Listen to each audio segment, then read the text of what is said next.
Halo warga bola semua, Timnas Indonesia kembali menelan kekalahan. Dan kali ini dibantai oleh Timnas Australia dengan skor akhir 5-1 untuk kemenangan tuan rumah Australia. Bermain di Stadion Allianz, markas dari Timnas Australia. Hasil yang sungguh sangat mengecewakan untuk Timnas Indonesia dan fansnya tentunya. Karena Timnas Indonesia telah melakukan banyak hal, termasuk mendatangkan pemain-pemain naturalisasi, mengganti pelatih, dan masih banyak lagi tentunya. Namun hingga saat ini, hasilnya masih belum memuaskan. Entah apa lagi yang harus dilakukan oleh Timnas Indonesia ke depannya.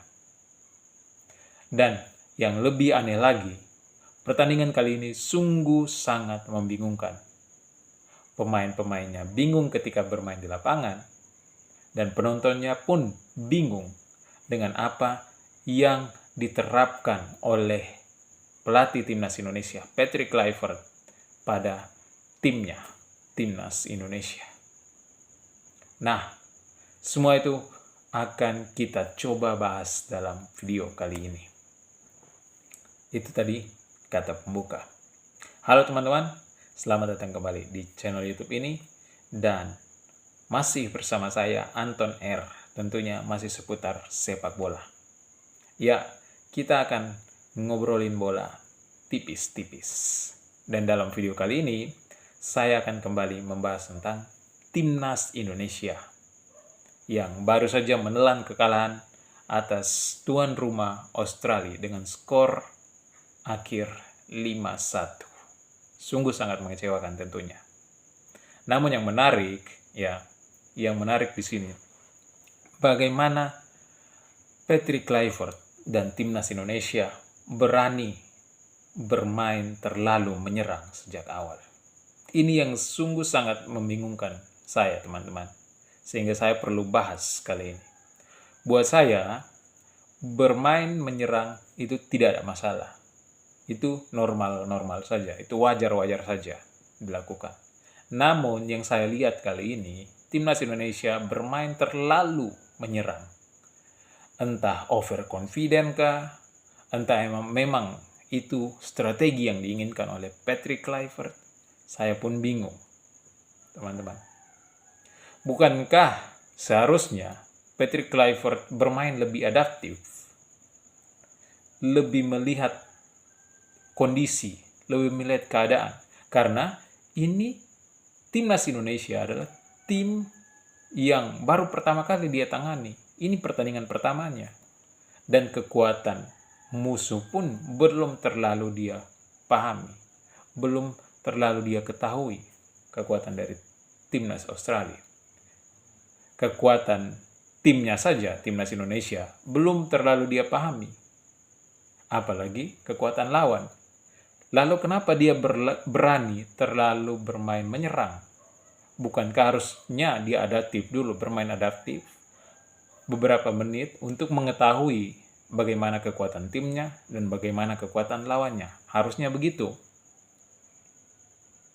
Sehingga dia tahu apa yang harus dilakukan.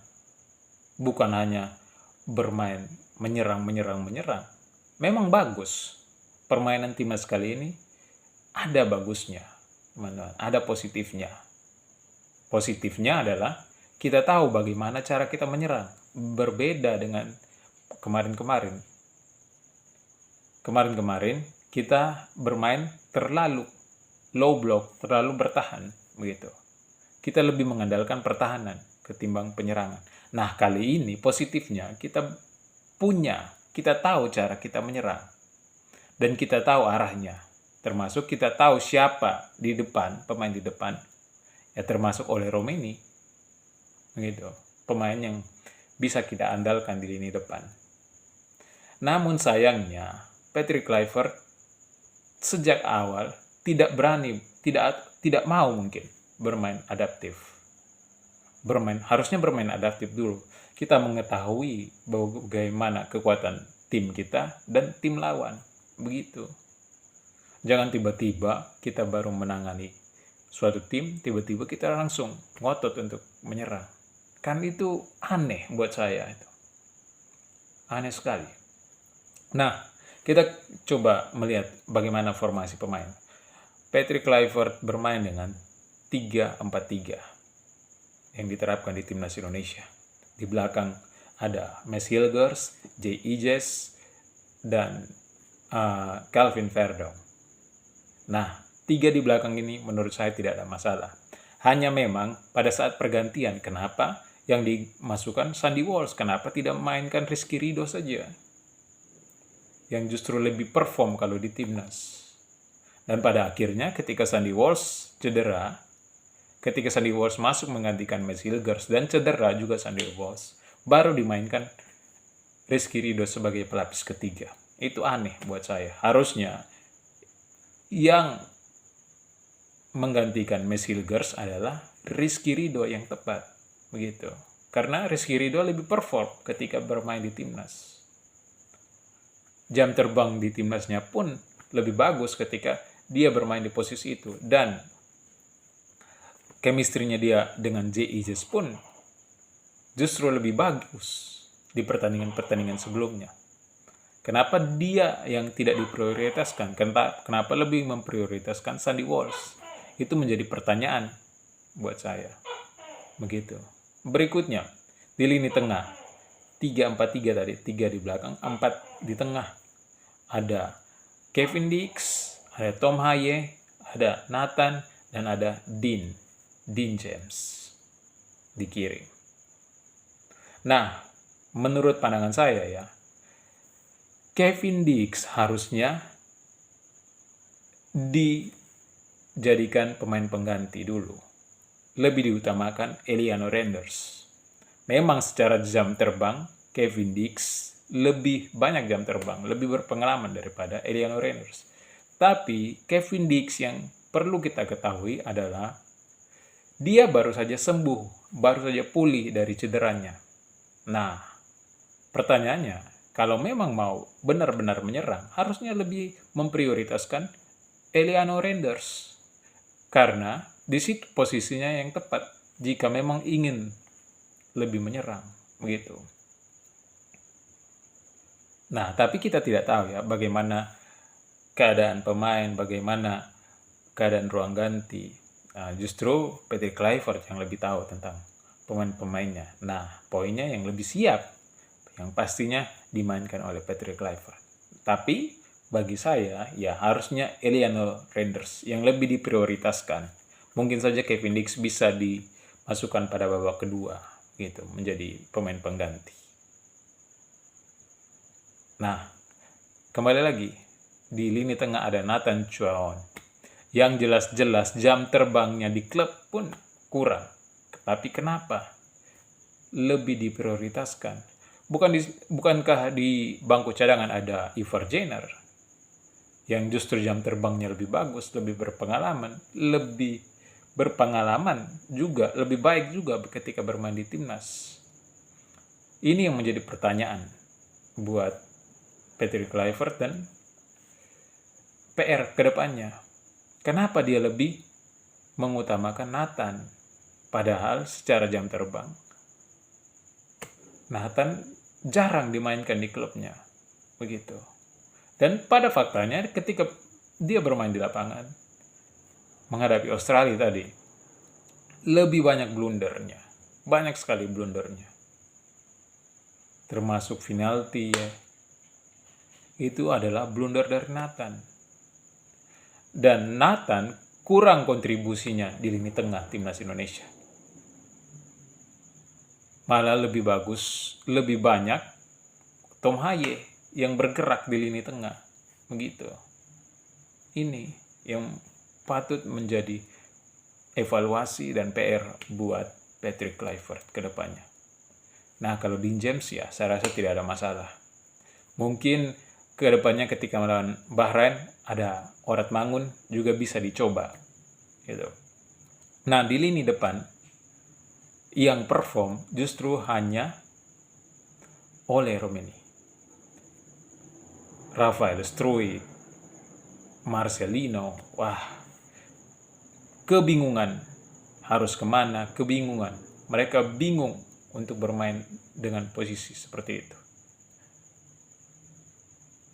Justru yang perform hanyalah Ole Romeni. Dan Ole Romeni saya rasa untuk timnas Indonesia dia man of the match kali ini. Untuk timnas Indonesia. Karena dia yang paling perform dari semua pemain timnas Indonesia kali ini.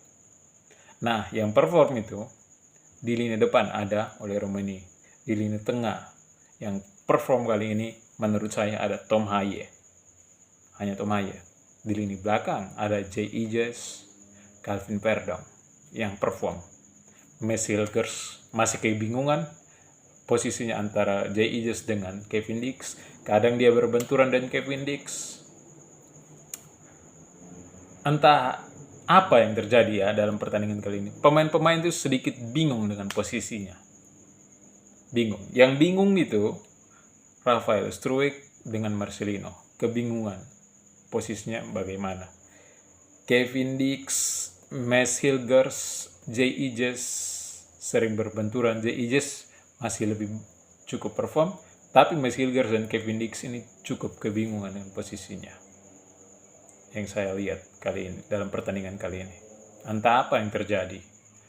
Inilah yang saya bilang tadi, terlalu cepat Patrick Kluivert mengambil keputusan untuk bermain menyerang. Harusnya dia lebih adaptif dulu. Mengetahui dulu bagaimana keadaan timnya dan keadaan tim lawannya. Begitu. Dan dia juga harus tahu Australia itu kuat dalam bertahan. Dalam melakukan counter attack juga kuat. Kita bisa lihat bagaimana performa Australia di Piala Dunia. Kuatnya dalam bertahan, dalam melawan tim-tim besar. Tim-tim besar sering kerepotan melawan Australia ketika Australia bermain bertahan. Nah, itu yang harus diketahui oleh Patrick Kluivert. Sayangnya kali ini Patrick Kluivert baru menangani tim yang baru. Dan pertandingan pertama, dia berani sekali melakukan strategi yang bahkan nekat untuk, bisa dibilang nekat, terlalu menyerang. Nekat sekali. Begitu.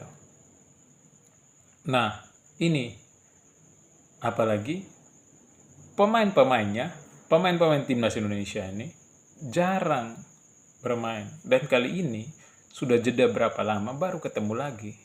Bahkan pertemuannya mungkin 2-3 hari. Tidak banyak. Nah, di situ secara kualitas pemain ya kita bagus. Timnas Indonesia bagus secara kualitas pemain.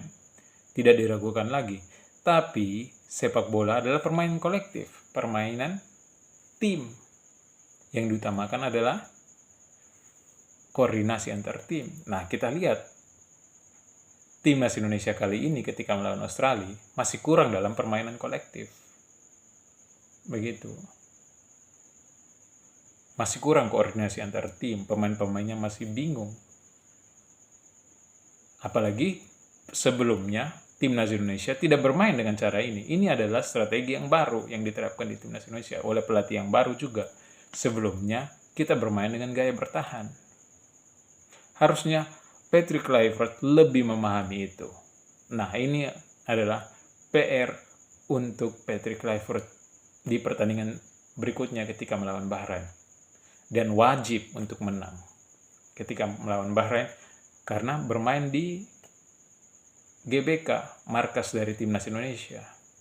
Kita bertindak sebagai tuan rumah dan wajib untuk menang. Dan disitulah Patrick Kluivert harus berhati-hati dalam menerapkan strateginya. Tidak boleh terlalu terburu-buru untuk menyerang.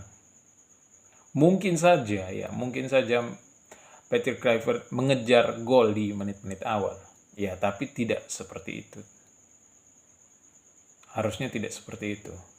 Harusnya untuk tim yang baru dibentuk dengan strategi yang baru, dan itu pertandingan pertamanya juga, harusnya bermain lebih adaptif dulu. Bermain lebih adaptif, mengetahui kekuatan tim, mengetahui kekuatan lawan, baru menerapkan strateginya. Begitu. Itu saja pembahasan kita kali ini, dan harapannya Timnas Indonesia bisa memenangkan pertandingan berikutnya melawan Bahrain di GBK. tetap dukung Timnas Indonesia. Itu saja warga bola semua. Sampai ketemu di video-video selanjutnya. See ya.